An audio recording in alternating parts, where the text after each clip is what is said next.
नमस्कार दोस्तों। जैसे कि हमने पहले वीडियो में एक बार साहित्य विषय का जो पाठ्यक्रम था उसका एक ऊपरी अध्ययन कर लिया था। अब हम इसका पूर्ण अध्ययन करेंगे कि सिलेबस में क्या क्या पूछता है क्या नहीं पूछता। देखिए, सबसे पहले हम प्रथम भाग वरिष्ठ उपाध्याय स्तर में देखते हैं, जहाँ पर जो पहला मयूख है ये पूरा पूछा जाता है। इसमें मंगलाचरण, शब्द आदि के भेद, काव्य के हेतु आदि पूछे जाते हैं। इसके अलावा जयदेव जी का परिचय ये भी इसके अंदर पूछा जा सकता है। दूसरे मयूख के अंदर आप देखिए कि दोषों का जो लक्षण है, एक तो वो, इसके अलावा श्रुतिकटु आदि जो गिनती के हैं वही करने हैं। श्रुतिकटु, च्युत संस्कृति, अप्रयुक्त, असमर्थ, निहितार्थ, अनुचितार्थ, निरर्थक, अवाचक, भग्न प्रक्रम, नैयार्थ, क्लिष्ट, अविवृष्ट, विधेयांश, विरुद्ध मतिकृत, प्रतिकूलाक्षर, कथित, अकथित, न्यून, अपुष्टार्थ। इनके अलावा दोषों का आश्रय, तीन प्रकार का जो दोषांकुश का निरूपण है वो भी हमें पढ़ना है। इन्हीं के अंदर से प्रश्न आएंगे। अभी 2023 की जो भर्ती थी और जो 2024 की भर्ती थी, इनके अंदर जो प्रश्न आए वो भी हम देखेंगे, पेपर का भी गहन अध्ययन करेंगे। मेघदूत के अंदर पूर्व मेघ हमें पूरा पढ़ना है। रघुवंश महाकाव्यम के अंदर हमें जो प्रथम सर्ग है वो पूरा ही पढ़ना है। प्रतिमा नाटक की छोटी सी पुस्तक है, इसको ही पढ़ना है। इसके अलावा छंद देखिए, आर्या, इंद्र वज्रा, उपेंद्र वज्रा, उपजाति, भुजंग प्रियातम, वंशस्तम, वसंत लिगा, मालिनी, द्रुत विलंबित, शिखरणी, शार्दुल विकृतम, बंदाक्रांत, श्रगधरा। काफ़ी आसान छंद है। जिन्होंने शास्त्री वरिष्ठ उपाध्याय कर रखी हैं उनके लिए काफ़ी आसान है। दूसरे भाग के अंदर देखिए, शास्त्री स्तरीय भाग है। इसके अंदर साहित्य दर्पण, साहित्य दर्पण के अंदर भी देखिए दूसरा जो परिच्छेद है, जो दूसरा परिच्छेद है, दूसरे परिच्छेद के अंदर अभिधा का लक्षण, व्यंजना, अभिधा, लक्षणा, व्यंजना, तीनों शब्द शक्तियाँ। तीसरे परिच्छेद के अंदर रस का स्वरूप, रसास्वादन का प्रकाश, श्रृंगार आदि रस, यानी सारे रस आ गए इसमें। विभाव, अनुभाव, व्यभिचारी भाव का भी लक्षण लक्षण ही पूछा है। उदाहरण के लिए कुछ नहीं कहा है अभी तक, लेकिन रसों में हम मान के चलना है कि रसों के उदाहरण भी हमें याद करने लगभग। छठा परिच्छेद है। इसके अंदर काव्य, दृश्य और श्रव्य इनके भेद, रूपक के भेद, सामान्य परिचय, नाटक के लक्षण, संधि के भेद, महाकाव्य के लक्षण, ये भी हम पढ़ेंगे। ये हम साहित्य दर्पण से ही पढ़ेंगे। अलंकार शास्त्र के अंदर आचार्य भरत, अभिनव गुप्त, मम्मट, विश्वनाथ, भामय, पीयूषवर्ष, जयदेव। देखिए, हमारे पहला जो मयूख है हमने वहाँ देखा था कि पीयूषवर्ष जयदेव, मैंने कहा भी था, पीयूषवर्ष जयदेव, वामन, कुंतक, आनंदवर्धन, क्षेमेंद्र, पंडिराज, जगन्नाथ, इन सब का परिचय पढ़ना है। दोस्तों, साहित्य का जो पेपर है ज़्यादा कठिन नहीं आता। जिसने वरिष्ठ उपाध्याय शास्त्री आचार्य साहित्य विषय से कर रखी है उसके लिए बहुत ही आसान होता है। प्रथम पेपर में थोड़ी सावधानी रख सकते हैं और द्वितीय पेपर में अच्छा स्कोर कर सकते हैं आप। इसके अलावा हम नीचे आते हैं शिशुपाल वध महाकाव्य, ये भी हमें पूरा पढ़ना पड़ेगा। मैं इसको पूरा पढ़ा दूँगा।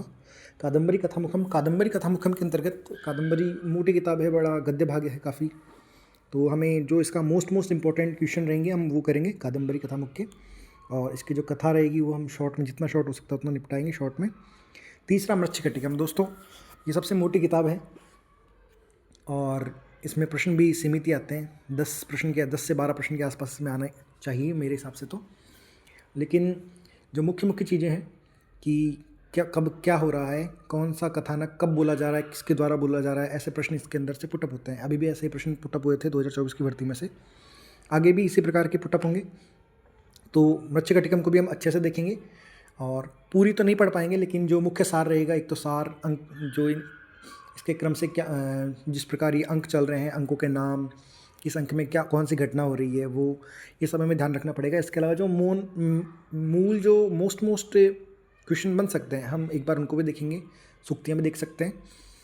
और तीसरा स्तर, तृतीय भाग आचार्य स्तरीय काव्य प्रकाश। काव्य प्रकाश में दोस्तों पहला उल्लास पूरा, आठवां उल्लास जिसमें तीनों गुणों के 10 गुणों में अंतर्भाव, ये हम देखेंगे।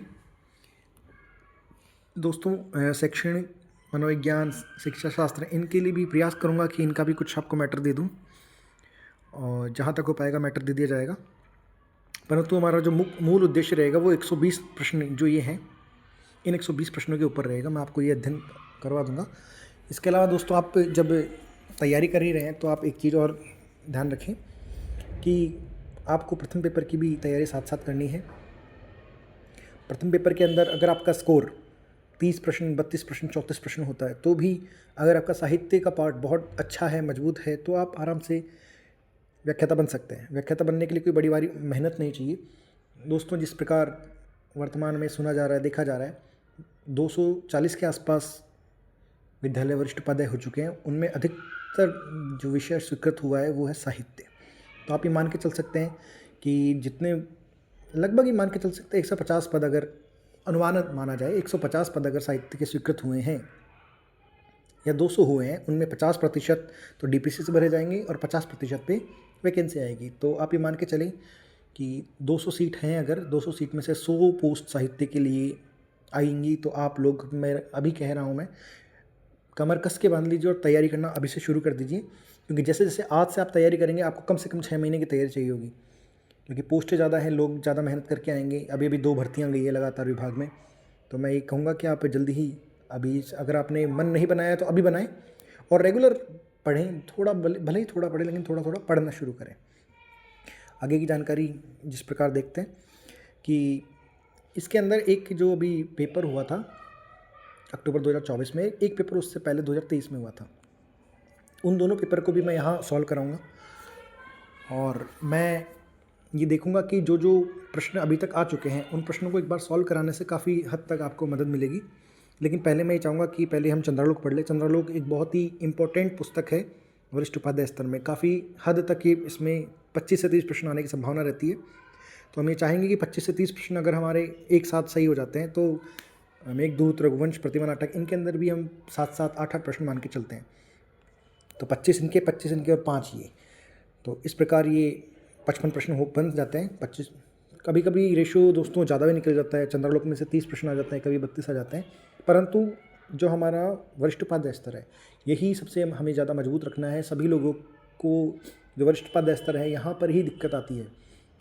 और मैं देखूँगा कि कुछ लोगों को शायद साहित्य दर्पण और काव्य प्रकाश में काफ़ी दिक्कत आती है, इनको काफ़ी अच्छे से पढ़ा जाएगा।